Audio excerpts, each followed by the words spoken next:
বর্তমানে স্বাভাবিকভাবে বাংলাদেশের অভ্যন্তরে সীমান্তবর্তী এলাকায় কৃষকরা কাজ করছেন। তবে শনিবার ভারতীয়দের হামলায় ৫ বাংলাদেশি আহত হয়েছেন। অনেক জমির ফসল নষ্টসহ ২০টি আম গাছ ও অর্ধশত বড়ই গাছ কেটে ফেলেছে ভারতীয়রা।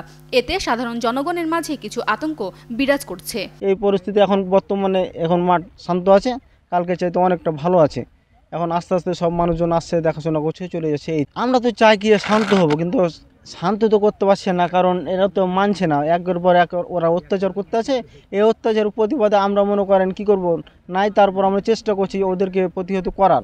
বাংলাদেশিদের শূন্য রেখায় না যেতে এবং ফসল নষ্ট না করতে সচেতনতার লক্ষ্যে স্থানীয়দের সাথে মত বিনিময় করেছেন ৫৯ বিজিবির অধিনায়ক লেফটেন্যান্ট কর্নেল গোলাম কিবরিয়া ও বিনোদপুর ইউপি চেয়ারম্যান রুহুল আমিন।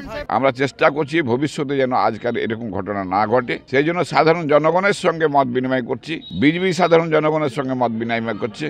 আমরা মাইকিমের মাধ্যমে জনগণকে আইন সম্পর্কে সচেতন করছি। জনগণ যাতে শান্ত থাকে সে ব্যাপারেও আমরা মানুষকে অনুরোধ করছি। আমি মনে করি যে আজকে যে পরিস্থিতি এখন অনেক শান্ত।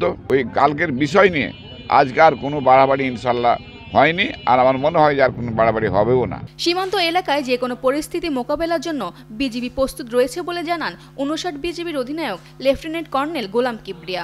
তো এই ধরনের পরিস্থিতি যেন ভবিষ্যতেও সৃষ্টি না হয়, সেই জন্য আমরা এলাকার জনগণের সাথে আমরা কথা বলছি, মত বিনিময় করছি, ওদেরকে উদ্বুদ্ধ করছি ওরা যেন সীমান্ত শূন্য লাইন অতিক্রম না করে, এবং জনগণের ফসল কিভাবে ভবিষ্যতে সংরক্ষণ করা যায়, কোন পদক্ষেপ নিলে এলাকার স্থানীয় গণ্যমান্য ব্যক্তি এবং কৃষকদের নিয়ে এলাকার সবার কৃষকদের জমি যেন আর ভবিষ্যতে নষ্ট না হয় সেই ব্যাপারে আমরা কাজ করছি। সেই ব্যাপারে তো আমি বলেছি এটা এখন উচ্চ পর্যায়ের মিটিংয়ের পর্যায়ে আছে। আপনি দেখেছেন যে আমাদের মাননীয় স্বরাষ্ট্র উপদেষ্টা ব্যাপারে ব্রিফিং করেছে। সুতরাং এটা একেবারেই উচ্চ পর্যায়ের আলোচনার মাধ্যমে আছে। বাট বর্তমানে we are concern about present situation. Chapainawabganj থেকে ফরহাদ আলীর পাঠানো তথ্যচিত্রে ডেস্ক রিপোর্ট, ফারজানা আমিন, কালের কণ্ঠ।